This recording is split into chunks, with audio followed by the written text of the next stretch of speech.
Tes 1 2 3.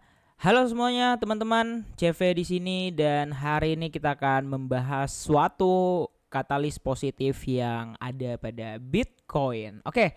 Jadi tadi malam setelah news ya, ada news tadi malam dan keluarlah dua berita ya sekitar subuh jam 1 atau jam 2 kayak gitu ya.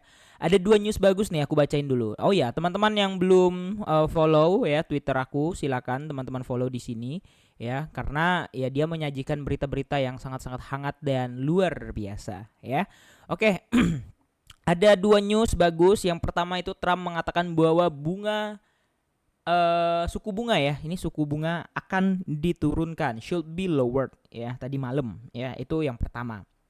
Kemudian yang kedua, Trump menunda tarif dagang sampai 1 April kayak gitu. Jadi yang yang tarif-tarif yang perdagangan yang kemarin yang sempat buat crash itu ditunda guys sampai 1 April, which is ini artinya akan ada sekitar 1,5 bulan lagi untuk menunggu momen, tanda kutip ya, momen tersebut kayak gitu. Nah, pertanyaannya, apakah ini akan menjadi katalis positif untuk market sebelum market itu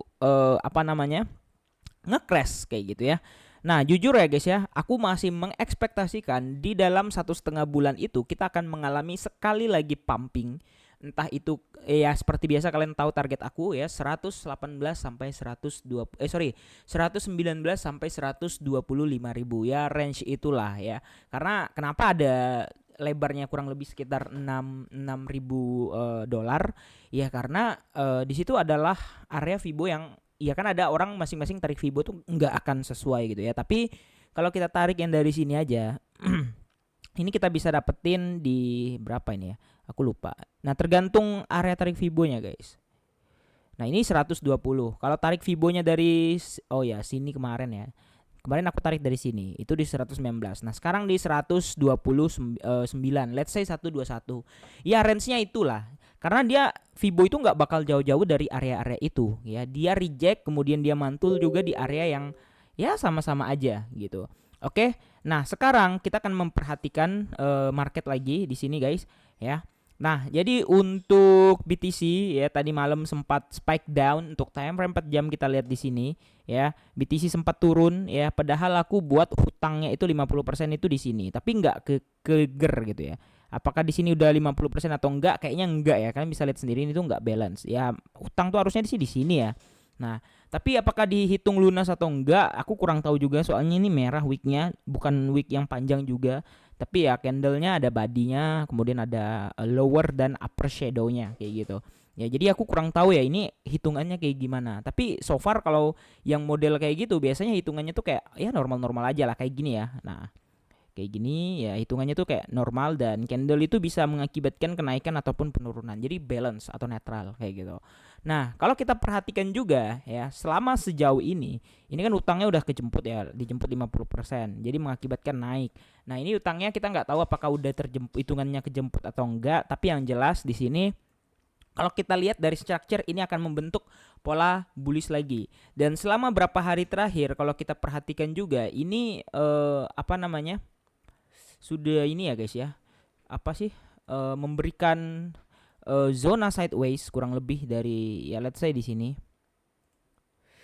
ya, kurang lebih sekitar berapa hari tuh ya, 56 bar, kurang lebih sekitar 9,8 hari, yang artinya hampir 10 hari, kita seminggu lebih, hampir 2 minggu kita di zona sideways ya. Nah, harusnya sih kalau menurut aku pribadi itu dua news tadi ini, yang apalagi yang keluar tadi malam kan yang tarif dagang ini ya, ini harusnya udah menjadi good katalis harusnya untuk Bitcoin.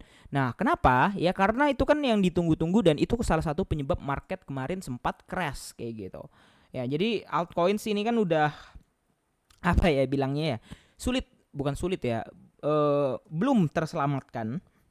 Jadi kita menunggu katalis positif untuk BTC-nya dulu. Ketika BTC-nya terbang ya, kita akan mengekspektasikan Ethereum ini bisa terbang juga, dan disitulah kita baru mengalami kenaikan secara keseluruhan market. Nah, sekali lagi kenaikannya itu bukan kita bilang sebagai bull run, tapi reversal atau recovery ya. Karena so far kalau kita lihat ini kan kayak ibaratnya tuh udah naik kemudian diturunin lagi, bahkan udah sampai 50% atau 60% penurunannya yang lumayan ekstrim dari pucuk terakhir di bulan November kalau nggak salah atau Desember kemarin ya. Nah, itu mengakibatkan beberapa harga atau price action itu eh, tercuram gitu. Jadi kemungkinan naiknya ada, cuman sangat sulit kalau katalis marketnya ya begini-begini saja. Ya itu intinya. Nah, jadi apakah market akan OTW 120.000? Ya aku rasa kemungkinan bisa aja di bulan depan kayak gitu ya. Kalau misalnya katalis positif ini terus berlanjut dan tidak ada serangan atau isu-isu makro lainnya gitu. Karena ya yang ditunggu sebenarnya katalis makro itu kan tentu ya pemotongan suku bunga. Tapi kita masih belum PPI. PPI itu aku belum cek tanggal berapa sih. Kita udah CPI kemarin. CPI cukup nano-nano juga ya. Dan kita akan menunggu PPI dulu. Dan ketika PPI keluar harusnya udah menjadi keputusan yang mutlak dan bulat untuk apa? Untuk FOMC bulan depan kayak gitu ya. Nah, gimana menurut kalian, apakah Bitcoin akan one last spike, one last pump and then clear everything and we are going to the bearish year again? Ya menurut kalian kayak gimana? Kalau menurut aku sih ya aku masih yakin dan optimis akan ada sekali lagi alt bounce. Ya meskipun cuma 1 bulan it's okay, nggak masalah. Ya kemudian di 1 April kalau dia mau crash karena isu tarif dagang, silahkan, bodo amat ya kayak gitu ya. Nah yang penting kita udah naik, udah prepare untuk take profit ya. Dan ya kira-kira kayak gitu aja update hari ini. Jangan lupa untuk like dan subscribe. Makasih udah nonton video ini. See you next video. Bye bye.